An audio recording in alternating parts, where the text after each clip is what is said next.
할렐루야. 저는 오늘 여러분들과 함께 원색적인 신앙이라 그런 제목의 말씀을 가지고 함께 은혜를 받도록 하겠습니다. 한번 따라합시다. 원색적인 신앙. 원색이라고 하는 것이 뭐냐? 원색이라고 하는 것은 어떤 것도 섞이지 않은 단색이죠. 원색이라는 것은, 그러니까 신앙생활도 원색적인 신앙생활이라는 게 뭐냐면 모든 게 섞이지 않는 순수한 신앙을 말하는 겁니다. 그래서 오늘 이 초대교회 사도행전에 나타난 이 초대교회 성도들은 아주 하나님의 성령을 받고 신앙생활에 때묻지 않은, 오염되지 않은 그냥 원색적인 신앙생활을 하고 있는 분들이에요. 그래서 오늘 저는 세 가지로 원색적인 신앙이라는 게 뭐냐, 이런 것에 대해서 증거하면서 함께 은혜를 받으려고 합니다.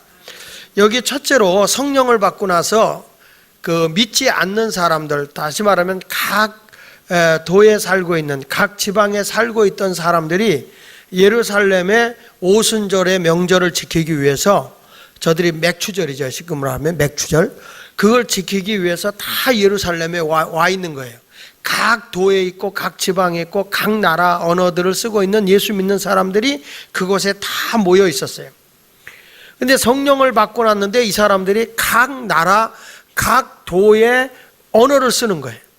근데 예수님의 제자들은 갈릴리 사람들이에요. 이 사람들은 외국어를 배운 사람들이 아닙니다. 그럼에도 불구하고 각 도와 각 나라의 언어를 다 쓰고 있는 거예요. 그래서 사람들이 놀란 거예요. 이 사람들이 갈릴리 사람들이 아니냐, 어떻게 우리나라 말을 할 수 있는가. 이게 이제 대인방언이라고 하는데요, 대인방언, 내가 다른 나라의 말을 배우지 않았는데 그 나라의 말을 하도록 하는 게 성령에 의해서 나타나는 방언이에요. 아까 우리 이정순 집사님은 중국 방언이 나왔다고 그러잖아요. 중국 방언. 근데 본인이 중국어인지 아닌지 모르지만 중국어 같이 했겠죠. 왕창 일 와봐 뭐 이러면서 해봤겠죠. 근데 하여간에 하다 보면 어느 땐 그렇습니다. 중국 방언으로 나오기도 하고 일본어 방언으로 나오기도 하고. 이천성 목사님은 아프리카 가서 설교하다가 너무 통역관이 못하니까 저르가, 그리고 막 한국말로 설교를 했대잖아요. 어차피 이 사람이 통역하는 거 못 알아들으나 내가 설교하는 거 못 알아들으나 마찬가지다. 그래가지고 그냥 그 사람이 욕을 잘하니까 이 작것들아 예수 믿고 복이나 받아라 그랬대요. 그러니까 못 알아듣잖아요. 그냥 멍청하게 있으니까 자기가 막 불쌍해서 방언으로 기도했다는 거예요. 하나님 아버지 하면서 리카왈릴리세스파링 니꺼 내꺼 그러면서 막 방언으로 기도를 했는데 사람들이 막 눈물을 흘리면서 앞으로 오더라는 거예요. 이게 오니까 옆에 있던 그 통역하던 사람이 달려나와서 목사님 언제 그렇게 아프리카 말을 배웠냐고. 응? 그러니까 이 목사님이 내가 언제 아프리카 말을 배우냐고 했더니 지금 오는 게 아프리카 말인데 지금 예수를 다 영접시키고 그 예수를 믿기 원하는 사람 앞으로 나오라고 내가 기도해 주겠다고 해서 저 사람들이 지금 다 밀고 나오는 중이라고 그렇게 얘기를 했다는 거예요. 그러니까 목사님이 말하고도 못 알아들은 거예요. 그러니까 통역관이 알아듣고 통역을 해준 거예요. 그러니까 이상하게 통역이 된 거지. 그래가지고 이천성 목사님 그 생존하실 때 그런 얘기 하더라. 내가 나오는 대로 다 안수했어. 그러면 얼마나 좋아. 그 사람 말대로 하는 거예요. 그냥 나오는 대로 내가 다 대갈팍을 깠어. 그렇게 얘기를 하더라. 근데 그분이 그런 것들이 뭐냐면 이렇게 다른 나라 언어를 쓰는 거. 그러니까 빌리그레암 목사님도 그런 간증을 했는데 그 러시아에 가서 붉은 광장에서 통역관을 세워서 설교를 하는데 예수를 전하니까 통역해 주던 사람이 입에 침 뱉고 가버리더라는 거예요. 얼굴에다가. 그래서 너무 불쌍해서 자기가 거기서 눈물을 흘리면서 방언으로 기도했는데 많은 사람이 그 앞에 와서 통곡하더라는 거예요. 한 젊은 신사가 나이 드신 분이 탁 오더니 당신이 미국 사람인 것 같은데 어떻게 그렇게 러시아 말을 잘하냐고. 근데 이게 자기는 러시아 말인지를 몰라요. 방언이었어요. 근데 그 나라 언어를 쓰고 있는 거예요. 그러니까 우리가 일반적으로 다른 나라 언어를 쓰는 것이 대인방언이고요. 요한복음, 그러니까 사도행전 2장에 있는 이 방언은 대인방언이고요. 요한복음 14장 14절 이하에 있는 방언은요, 하나님께 하는 말. 14장에 보면 이거 너희가 하는 방언 영으로 하나니 하나님께 한다 그랬거든요. 그러니까 우리가 일반적으로 하는 방언은 영과 영끼리 하나님과 교통하는 대신방언, 나와 하나님과 교통하는 건데 영끼리 교통하기 때문에 내 마음이 하나님께 드려지질 않아서 내 인격이 성숙은 안 돼요. 그래서 우리가 부르짖는 기도도 하지만 마음도 드리는 기도도 하지만 듣는 기도도 배워서 주님의 음성을 들을 수 있는 그런 아름다운 신앙을 하는 것이 굉장히 중요합니다. 근데 오늘 말씀을 통해서 보니까 이들이 성령을 받고 막 이상한 거잖아요. 아니 자기네 언어를 배우지도 않은 사람이 자기 나라 태우지도 않은 사람들이 어떻게 저렇게 자기 나라 말을 많이 할까? 그래서 그 말을 듣고서 이 사람들이 이렇게 고백을 한 거예요. 13절 같이 읽어보겠습니다. 자, 시작. 또 어떤 이들은 조롱하여 이르되 그들이, 그러니까 이게 원색적인 신앙의 사람이 어떤 신앙이냐면 세술에 취한 신앙이야. 그러니까 원색적인 신앙은 세술에 취했다. 이게 무슨 얘기냐면 가만히 보니까 술 취한 것 같더라는 거죠. 저 사람들이 성령이 충만하면요, 그렇잖아요. 성령이 충만하면 특이한 게 있어요. 첫째, 얼굴이 붉어져요. 성령이 충만하면 얼굴이 붉어져. 술 취하면 얼굴이 붉어져요. 그리고 성령이 충만하면요, 대범해져요. 대범해져요. 아무나 붙잡고 시비 걸어요. 성령이 충만하면 대범해져요. 아무나 붙잡고 전도해요. 성령이 충만하면요, 노래가 저절로 나와요. 찬성이 막 나와요. 예, 술이 들어가면요, 젓가락을 두들기고 노래를 불러요. 그리고 술 취하면 손도 떨리고 비척비척대요. 세상이 이렇게 들어갔다 하는 것 같아요. 근데 성령이 충만하면 자기도 모르게 진동의 역사가 일어나고 자기 몸을 가누지 못해요. 아까도 이 두 분이 다 그랬지만 성령이 자기에게 임하니까 머리부터 힘이 쭉 빠지면서 넘어지더라, 그런 얘기를 했잖아요. 그러니까 술 취해도 사람이 힘이 없어요. 그리고 성령이 충만하면 더러운 것이 내게 있으면 이게 막 가래를 뱉듯이 이렇게 침을 계속 뱉어요. 그런 분도 있어요. 다 뱉는 건 아니야. 괜히 우리 교회 다 받지 않았으면 좋겠어요. 집에 가서 뱉어줬으면 좋겠어요. 이 더러운 게 자꾸 나와요. 그런 게 나옵니다. 술 취하면 사람이 그래 꼭 먹은 걸 전시해요. 나 오늘 저녁 뭐 먹었다? 봐라. 이렇게 보여주는 사람이 있어요. 그러니까 어찌 보면 술 취한 것과 성령 충만한 거는 거의 행동 반경이 비슷한데 전혀 다른 모습의 취함인 거예요. 그래서 이 사람들이 취하긴 취했는데 무슨 술에 취했냐면 썩은 술이 아니라 새 술에 취했다, 그런 거예요. 그러니까 여러분들 가서 전도하다가 어떤 분이 교회 가면 술 줘? 그러면요, 준다 그러세요. 주는데 일반 썩은 술이 아니라 새 술을 준다는 거죠. 그러니까 성령이 충만하면요, 성령의 말하게 하심을 따라서 내가 말을 하게 되거든요. 그러니까 술 취하면 자기 의식으로 하는 게 아니라 이상한 행동을 보이고 막말을 하는 경우도 있는데 자기 힘이 아니라 술의 힘으로 그런 행동을 한단 말이죠. 근데 내가 성령이 충만하면 사람이 정말 변화가 일어나요. 그러니까 예수 믿는 사람이 이렇게 볼 때는 저 사람의 성령이 충만하구나, 이렇게 정상적으로 보여요. 근데 불신앙의 눈으로 초점을 맞춰보니까 좀 이상한 것 같고 술 취한 것 같기도 하고 아닌 것 같기도 하고, 그러니까 새술에 취했다, 이렇게 말하는 거예요. 저는 여러분들이 신앙생활 하면서 이런 영적인 경험이 있어야 돼요. 자기 경험과 이성의 논리가 아니라 하나님의 능력으로 이런 경험이 일어날 수 있기를 예수 이름으로 축원합니다. 그러니까 아까 우리 그 학생이 간증을 하면서도 하나님을 간접적으로 자기가 믿고 교회는 다니지만 하나님을 경험하기 전하고 하나님을 경험하고 난 뒤는 전혀 다른 거예요. 그러니까 교회가 부담스럽고 멀려도 성령을 받고 나면 그렇게 교회가 좋고 하나님 말씀 듣는 시간이 너무 행복하고 그런 거예요. 이게 은혜 받았다고 하는데도 자꾸 교회가 싫어지고 신앙이 자꾸 멀어질 때는 이거는 성령의 역사가 아니라 순간적으로 우리가 악한 영의 지배를 받는 거예요. 그러니까 사울왕이 그렇게 성령이 충만해서 예언도 했던 사람이지만은 악신이 순간적으로 들어가잖아요. 그럴 때 다윗이 다시 악기를 치고 찬양하니까 악신이 떠나가고 하나님의 영이 다시 그를 지배하는 그런 경우가 있어요. 그러니까 우리도 주님을 끝까지 따라간다고 했던 가룟 유다도 순간적으로 예수님을 팔게 되니까 사탄아 내 뒤로 물러가라 그랬고, 베드로 같은 사람도 주는 그리스도시요 살아계신 하나님의 아들이라고 고백을 했지만 순간적으로 자기 생각에 지배를 받게 되고 악한 영의 지배를 받다 보니까 눈 떠 그러다 보니까 무슨 일이 일어나냐면은 사탄아 내 뒤로 물러가라 이런 소리를 듣는 거예요. 그러니까 여러분 예수를 잘 믿고 내가 교회를 다니더라도 악한 영의 지배를 받아서 내가 병들 수도 있어. 그러니까 그걸 예수 이름으로 대적해서 쫓아내야 되는 거예요. 그러니까 이게 성령이 항상 내게 임재하고 성령님과 대화하고 성령의 충만함을 갖기 위해서 그걸 노력을 해야 된다고요. 요즘에 제가 하나님 말씀을 묵상하면서 요즘에 이제 일기를 저도 이렇게 매일 체크하면서 쓰는데 나를 점검하고 나를 돌이켜 보면서 다시 한번 나의 신앙을 이렇게 점검을 해봐요. 점검을 해보니까 정말 얼마나 하나님 앞에서 부족함이 많고 하나님의 임재 속에 내가 살고 있지 못하구나. 바쁘다는 것 때문에 이 생각 저 생각 때문에 늘 우리 성령님과 내가 교통하고 교제하고 살면요 내 마음이 깊어지고 풍요로워요.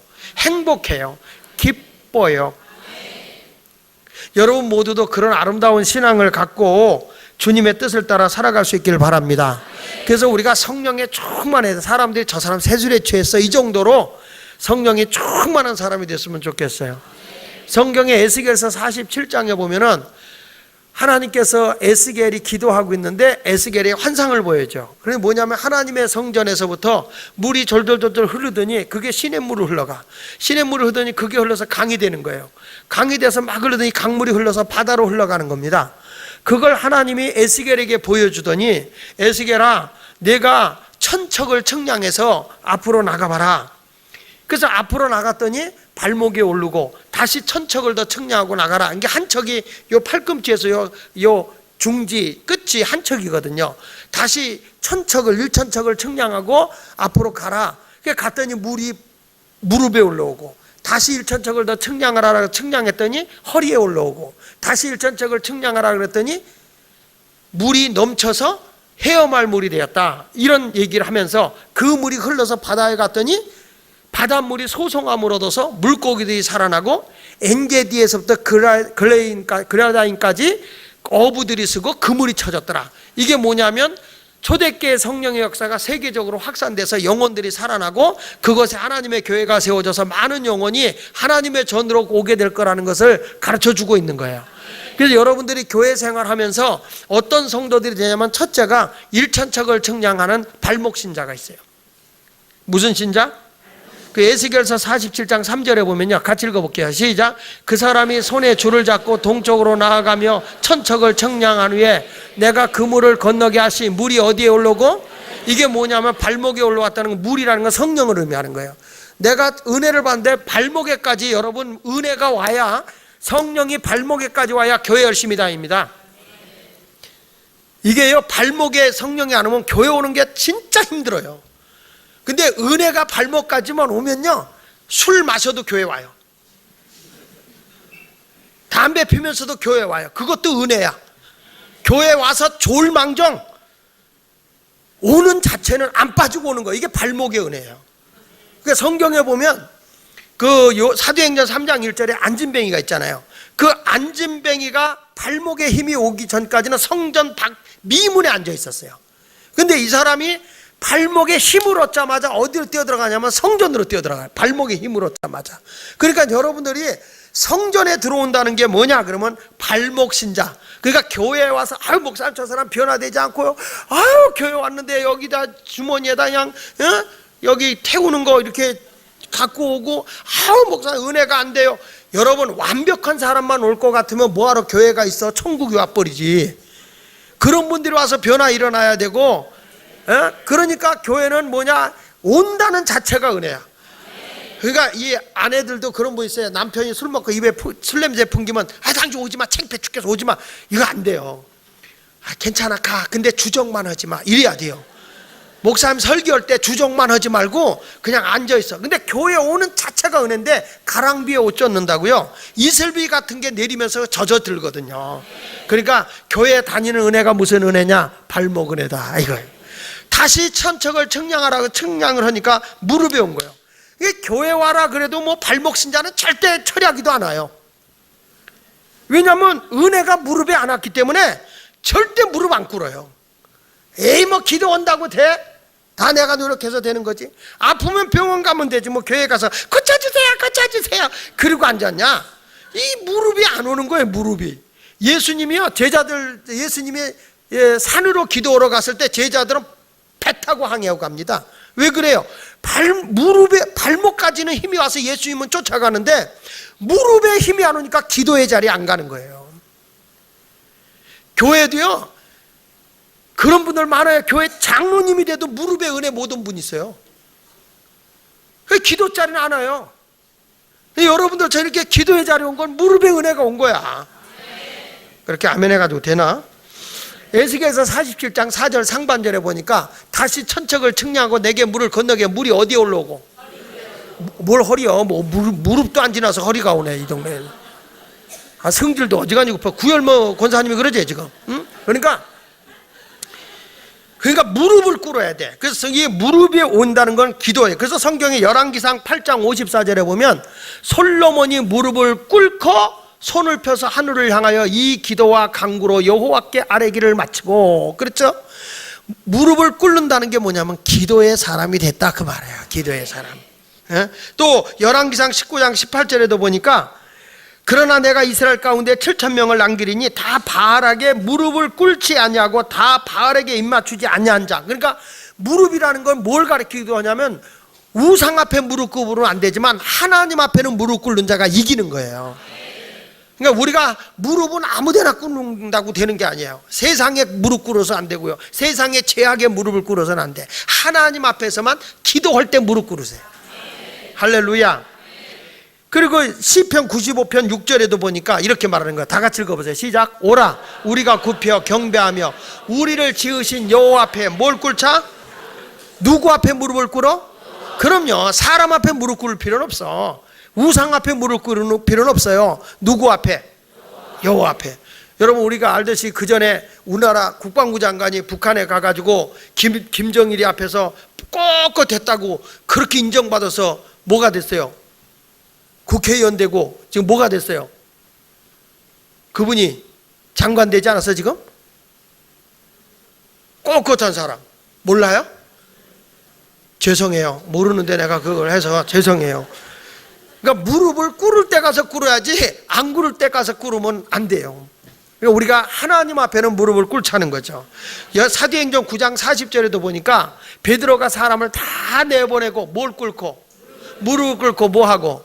기도하고. 그러니까 이게 무릎을 꿇는다는 건, 무릎은 뭘 가르치냐면 은혜인데 내가 무릎까지 은혜가 왔다는 것은 기도하는 성도가 되었다는 거예요. 그래서 교회도요, 은혜의 단계가 있는 거예요. 이게 처음에 오면은 성령이 발목에 온 사람은 교회 열심히 다녀요. 뭐 누가 뭐라도 똥개야 지져라 기차는 달린다 그리고 열심히 다니고요. 그리고 기도 자리에 안 빠져. 그냥 새벽에도 자다 그 피곤한데 눈을 비비고 깊은 사소 옹달샘 누가 와서 먹나요? 뭐 눈 비비고 일어나. 뭐 누가 와서 먹는다고?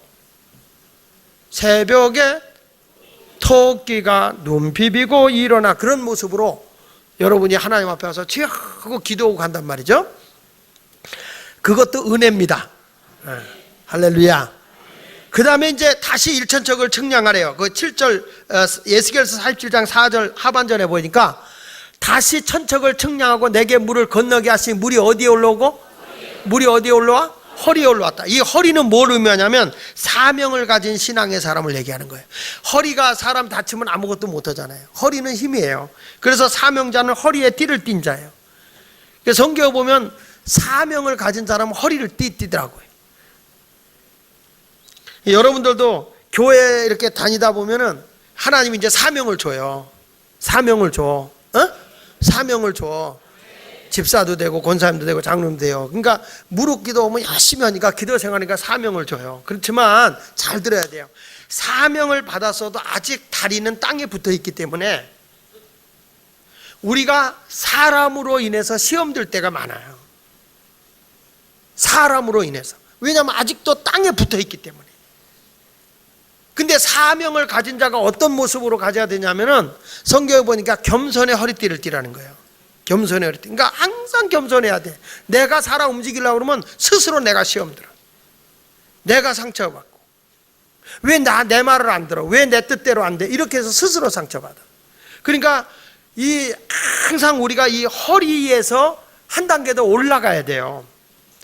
그래서 오죽하면 우리가 겸손으로 허리를 동이라, 베드로전서 5장 5절에 보면 겸손으로 허리를 동이라 그래서 사명자는. 그리고 또 하나는 뭐라 하냐면 우리가 진리의 허리띠를 떼라. 뭘 띠라고요? 에베소 6장 14절에 보면 그런즉 서서 진리로 너희 허리띠를 띠고 이렇게 말하거든요. 진리로 너희 허리띠를 떼라. 여기서 진리라고 하는 건 뭘 말하는 거냐면 진실을 말하는 거예요. 여기서 본문은 진실. 그러니까 적어도 사명자는 진실은 해라. 진실은 말과 행동이 다른 게 아니라 진실은 하자. 그러니까 우리가 하다 보면 부족함이 있어도 그래서 우리가 성찰을 하는 거예요. 자기를 끊임없이 성찰하고 끊임없이 자기 영성일기도 쓰고 그래서 나를 돌이켜보자는 거죠. 완벽한 사람이 어디 있어요? 다 허물투성이지. 여러분은 완벽한가 봐요. 그러니까 스스로 나를 성찰하고 또 고칠 거 고치고. 그래서 베드로전서 5장 있는 것처럼 다 서로 겸손으로 허리를 동이라고 말하고 있는 거예요. 자, 이렇게 사명을 받은 자가 사역을 할 때 이제 이것들이 다 내가 발목 신자가 되고 무릎 신자가 되고 허리 신자가 돼서 사명을 받았어도 이게 정말 인간적으로 해나가기가 너무 힘든 일이 많아. 부딪히는 일도 많고요. 그러니까 우리 주님께서 뭐란 거 아니? 자, 보세요. 거기 5절을 볼게요. 에스겔서 47장 5절에 이렇게 말하는 거예요. 에스겔서 47장 5절에 시작. 다시 천척을 청량하시니 물이 내가 건너지 못할 강이 된지라. 그 물이 가득하여 헤엄칠 만한 물이요 사람이 능히 건너지 내가 건너갈 수 없는 강이야. 그거는 내 의지로 어떻게 할 수 있는 게 아니에요. 그래서 이제는 그 물이 떠서 헤엄해야 돼. 그 말은 무슨 얘기냐면 내 다리가 땅에서 떨어진 거예요. 저는 이걸 뭐라고 보냐면 성령에 충만한 거예요. 그러니까 성령이 충만하면요 내 의지대로 안 돼요. 예를 들면 바울이라고 하는 사람이 그렇게 자기가 아시아에 가서 복음을 전하려고 몸부림을 치는데도 성령님이 막아. 그러더니 어느 날 환상 중에 마게도냐로 오라는 손짓하는 거야. 한 여인이. 아, 이게 하나님의 뜻이구나. 환상을 보고 그가 어디로 가냐면 마게도냐로 복음을 전하러 가는데 그 마게도냐에 가서 첫 번째 교회 세운 교회가 어느 교회죠? 모르겠습니까? 빌립보 교회야. 그게 마게도냐 성 첫 성이 빌립보거든요. 루디아는 아세요? 예, 아시는군요. 예, 루디아의 집에서 시작한 교회. 이게 성령의 인도함을 받고 가는 거예요. 그러니까 이 바울이라는 사람은 바울의 사람은 자기 의지로는 아시아로 가고 싶었어요. 내 의지로는 이렇게 가고 싶었어요. 근데 여러분, 내 의지가 꺾인 때가 있어요. 그러면 누구의 뜻을 따라야 돼요? 그럼 성령님께 다 맡기고 내려놓는 거야. 성령님 알아서 하세요. 고집 부린다고 될 것도 아니고 성령님 이게 주님의 일이니까 주님 알아서. 예수님도 자기 생각은 할 수만 있으면 이 잔을 내게서 십자가의 잔에서 옮겨주세요. 그건 예수님의 뜻이야. 그렇게 가고 싶어. 그렇게 하고 싶어. 그런데 예수님은 뭐라고 하냐 마지막에 그러나 내 의지대로 내 뜻대로 하지 마시고 하나님 아버지의 뜻대로 해주세요. 이렇게 되는 거예요. 그러니까 우리가 성령이 충만해야 하는 이유는 내 의지나 내 경험이나 내 지식을 넘어서서 그것도 중요하죠. 그것도 중요하지만 그것이 하나님의 생각보다 위로 올라갈 수 없는 거예요. 그러니까 성령 충만함으로 그 길을 걸어가니까 사람들이 자기 생각하고 다르잖아요. 말하는 게 다르고 생각하는 게 다르고 보는 관점이 다르고 그러니까 벌써 성령 충만과 입에서 찬송과 기도가 나오고 귀는 주의 음성이 들리고 눈은 영안이 열려서 천상의 세계를 보고 완전히 달라. 그러니까 스데반 집사가 자기를 돌을 들어 때려 죽이려고 해도 얼굴이 천사의 모습과 같은 이유는 인간적으로 보면 내가 왜 죽어야 돼? 그렇게 막 화가 날 일이거든요. 속상할 일이고 겁먹을 일이고. 그런데 사도행전 7장 55절 56절에 보면 이렇게 말씀을 하고 있어요. 스데반이 성령이 충만하여 다 같이 하늘을 우러러 주목하여 하나님 영광과 및 예수께서 하나님 우편에 서신 것을 보고 말하되 보라 하늘이 열리고 인자가 하나님 우편에 서신 것을 보노라. 그러니까 지금 여기서 돌을 들어 자기를 때리려 죽이려고 하는 현실을 보고 있는 게 아니야. 여러분 우리가요 그 신앙생활에서 가장 중요한 게 뭐냐면 어떤 그 사실 이걸 팩트라고 그래요. 팩트 사실이라고 하는 게 여기 딱 있으면 하나님의 역사는 그 이후에 하나님의 약속을 믿는 거예요. 내가요, 내 사실이 이른다. 그래서 사실만 믿고 있으면요, 현실적인 팩트만 믿으면 여러분은 발전이 없어요. 이 팩트를 넘어서, 이 사실적인 걸 넘어서서 하나님의 약속을 믿고 그 이상의 것을 바라보고 나가야 내가 하나님의 큰 역사를 경험하고 하나님의 일을 할 수 있는 거예요. 그러니까 팩트를 무시하는 건 아니야. 그러나 팩트에 멈춰서는 안 된다는 거예요. 사실적인 것에 머물러 있으면 안 된다는 거예요. 그 이후에 하나님의 약속, 거기에 나타나고자 하나님의 증거, 그것을 보고 나가야 되는 거잖아요. 믿습니까? 근데 우리들은 어디에서 다 막혀요? 현실적인 사실 앞에 막히는 거야. 아, 내 형편이 이런데, 내 사정이 이런데. 그러나 여러분, 이 사정이 이렇다고 해서 거기에 멈출 거예요? 지금 이스라엘 백성이 가나안 땅을 향해 가는데 홍해가 가로막혀 있는 건 사실이야. 자기 힘으로 건너갈 수 없는 건 팩트야. 사실이에요. 근데 거기에 멈출 수 있어요? 그런데 하나님의 능력을 믿고 그 하나님의 약속의 미래를 보고 기도하니까 홍해가 열리는 거예요. 그러니까 여러분들이 사실이 그렇지 않냐고 현실적인 걸 가지고 따지기만 할 겁니까? 미래의 하나님의 약속을 믿고 나갈 겁니까? 어느 걸 보고 살랍니까? 하나님의 약속을 보고 나가야 되겠죠? 그런 신앙을 가져야 되는 거예요. 목사님, 내 형편을 보세요, 내 사정을 보세요. 알아, 사실이니까, 팩트니까. 근데 하나님의 성령의 사람은 거기에 멈춰있는 게 아니야. 자, 내 현실이 병들었어, 내가 죽게 됐어, 사실이에요. 의사가 손 띄었어. 그러나 하나님은 뭐라고 그래요? 병 낫기 위해 기도해라. 예수 이름으로 기도해라. 내가 채찍에 맞음으로 내 병을 고쳐줬다.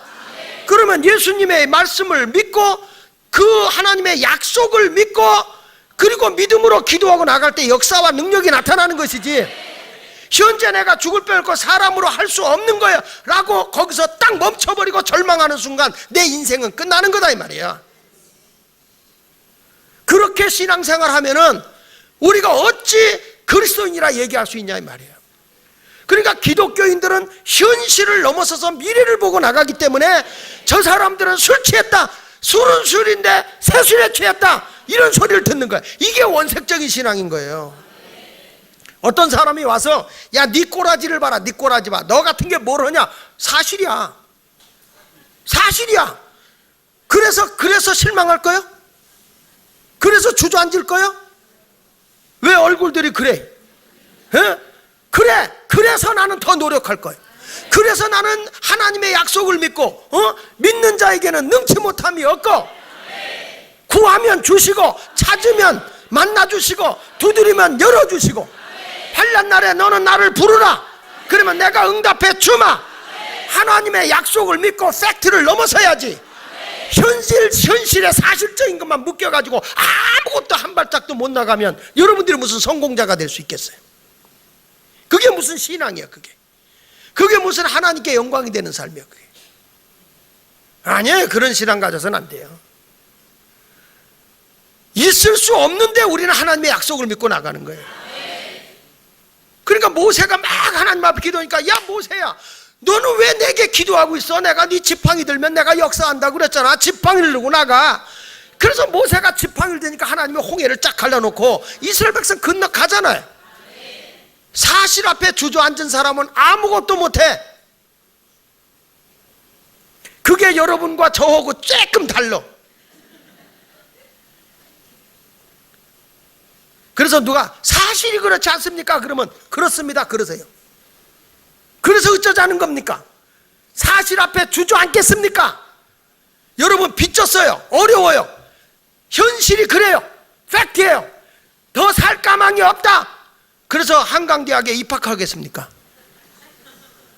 그러나 하나님은 낮은 자도 높여주시고 없는 자도 있게 하시고 죽을 자도 살려주시고 왕 앞에도 서게 하시는 하나님이시니, 의인은 7번 넘어져도 다시 일어나게 하신다고 했으니 내가 그 약속을 믿고 전진하며 가겠습니다. 이런 사람이 성령의 원색적인 신앙을 가진 그런 사람인 줄로 믿으시면 아멘 하세요. 이런 설교를 할 때 가슴이 뭉클뭉클 뭐가 치밀어 오르는 게 없다면 왜 여기 앉아있는지 난 그걸 모르겠다 이거예요. 왜? 한번 해봅시다. 뭔가 일어나 봅시다. 이런 신앙을 가지고 가야지. 그래서 여러분, 원색적인 신앙이 뭔지 아요? 예수에 미친 거예요. 내가 좀 원색적으로 말하는 거예요. 세술에 취했구나. 아니면 미쳤다. 이게 원색적인 신앙이에요. 오순절 성령 강림은 성령 받은 자들이 그냥 가는 데마다 예수 전하는 거예요. 일할 때도 예수, 모였다면 예수, 가정이나 길에서도 예수 믿으세요. 예수 믿어. 그냥 찬송가 부르는 거야. 아침에도 예수, 점심에도 예수, 저녁에도 예수, 하루 종일 예수, 예수, 예수, 예수. 돌았어. 그리고 바울이 그냥 논리적으로 얘기를 해도 예수 얘기만 하는 거예요. 그러니까 사도행전 26장 24절로 25절에 이렇게 말한 거예요. 바울아, 이같이 변명하여 베스도가 크게 소리내어 이르되, 다 같이 시작. 바울아, 내가 미쳤도다. 내가 많은 학문이 너를 미치게 한다 하니, 바울이 이르되, 베스도 각하여, 내가 미친 것이 아니요 참되고 온전한 말을 보세요. 지금 미래의 하나님의 역사를 바라보는 사람 미쳤다는 소리 듣는다니까. 미쳤어, 그런 소리 듣는다니까. 어떻게 저런 일을 해내? 미쳤어. 아니야, 안 미쳤어. 왜? 전능하신 하나님의 역사는 그런 거예요. 오죽하면 우리 하나님께서 여호수아에게 말이죠, 가나안 땅을 정복하고 난 뒤에 다 땅을 분배하는데 7 족속이 가져갈 땅이 없어요. 그러니까 여호수아가 각 지파별로 3명씩을 뽑아놓고, 너희들 언제까지 이렇게 여기에 머물러 있을 거냐? 너희들 하나님이 주겠다는 땅의 약속을 믿고 나가서 땅을 정복해서 너희 땅을 만들어라. 그거 안 움직이는 거예요. 여기까지 싸우고 왔는데 또 싸우냐고. 그러니까 이 여호수아가 뭐라고 그래요? 야, 가서 너희들 다 한 지파에 3명씩 보내가지고 어느 땅 다 경계선 그려갖고 지도 그려갖고 와라. 그래서 셋이 가서 다 7 족속이 다 나가가지고 지도를 그려갖고 와요. 어느 지경은 뭐, 어느 지경 뭐. 그 7 지경을 다 나누는 거를 제비 뽑아서 네가 정복해, 네가 정복해, 네가 정복해. 그래가지고 지도 그린 사람이 성공한 거예요. 여러분, 우리도요, 분명한 그림을 그려야 돼요. 내일에 대해서, 미래에 대해서 그림이 안 나오면 아무것도 안 된다니까. 아주 찬송하면 내일 일은 난 몰라요. 모를 수밖에, 뭘 그린 게 있어야지. 하루 살아요. 그건 하루살이야. 그러니까 하루살이 오고 파리 오고 연애하고 와가지고 너무 하루살이가 날씬하고 예쁘고 좋은 거야. 애교도 잘 뜨고 하면서 너무 애교를 떠는 거야, 하루살이가. 그러니까 파리가 뭐란 거 아니? 우리 내일 또 만나자, 그런 거예요. 그러니까 하루살이가 나는 내일이 없어요. 그리고 죽었대. 우리가 하루살이요? 세상의 명예보다도 권세와 행복보다도 예수가 가장 소중하다고 자랑하니까 세상 사람이 볼 때 미쳤다는 소리 듣는 거예요. 신앙의 선배들이 예수 믿다가 순교당하고, 예수 믿으면 너 죽인다 그래도 죽어도 예수 믿는다 그러고요.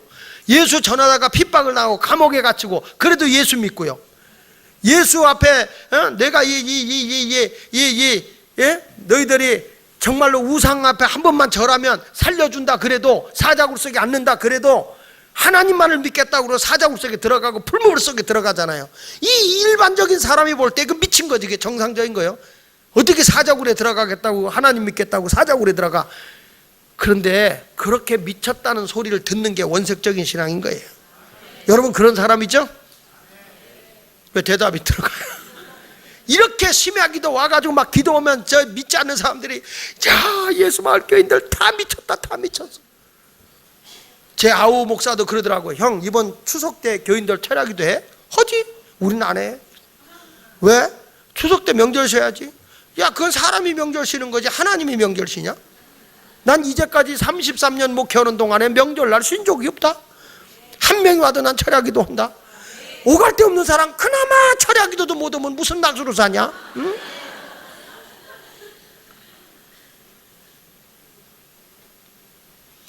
그러니까 나더러 동생이 그래. 형은 정말 교인들 배려가 없다고, 미쳤다고. 나 배려한 거요. 갈 사람은 가고 못 갈 사람 와서 하나님이나 붙잡고 울게 해줘야지. 응? 아니, 신랑도 없고 부모도 없고 혼자 있는 사람은 어디 가겠어?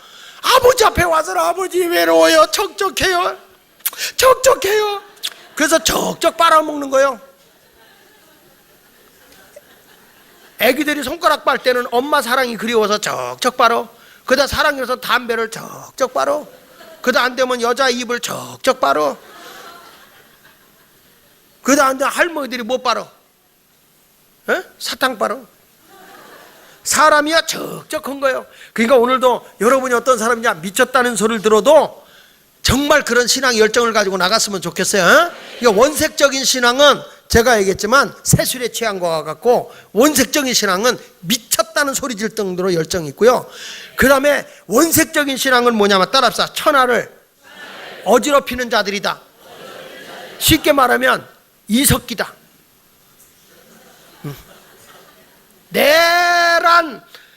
내란을 일으키려고 하는 사람들이다.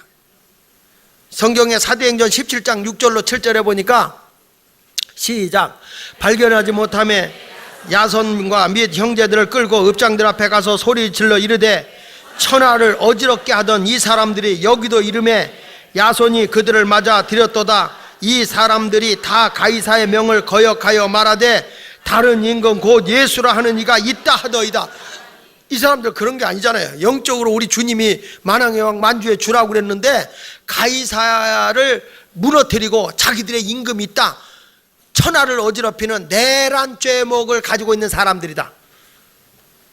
이 소리를 듣는 거. 얼마나 소동이 일어났냐면요, 이 제자들이 가서 말씀 전하고 병든 자를 위해 기도하고 막 그러면 죽은 자가 살아나고 앉은 맹아 일어나고 막 문득병 환자가 낫고 각종 암덩어리가 뚝뚝 떨어져 나가고 막 성령 받고 기뻐 뛰고 방언하고 막 이런 역사가 일어나니까 사람들이 구름대같이 몰려드는 거예요. 제자들이 갈 때마다. 그러니까 이 사람들은 뭐냐면 사람을 모아서 뭔가 일으키려고 한다 이렇게 생각한 거예요. 이때는 절대 촛불도 안 들었거든.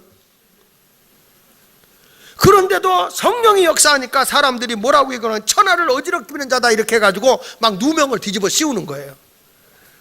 그것만 있는 게 아니고요, 사도행전 24장 5절에 보니까 이렇게 말하더라고요. 자 시작. 우리가 보니 이 사람은 전염병 같은 자라 천하를 흩어진 유대인을 다 소유하게 하는 자요 나사렛 이단의 세상의 전염병과 같다는 거예요. 이 사람만 가면 막 예수가 전해지는데 보세요. 거기 보니까 천하에 흩어진 유대인들을 다 소유하게 한다는 거예요. 다 모이게 한다는 거예요. 야 거기 가보자. 야 거기 가보자. 거기 가보자. 이런 얘기.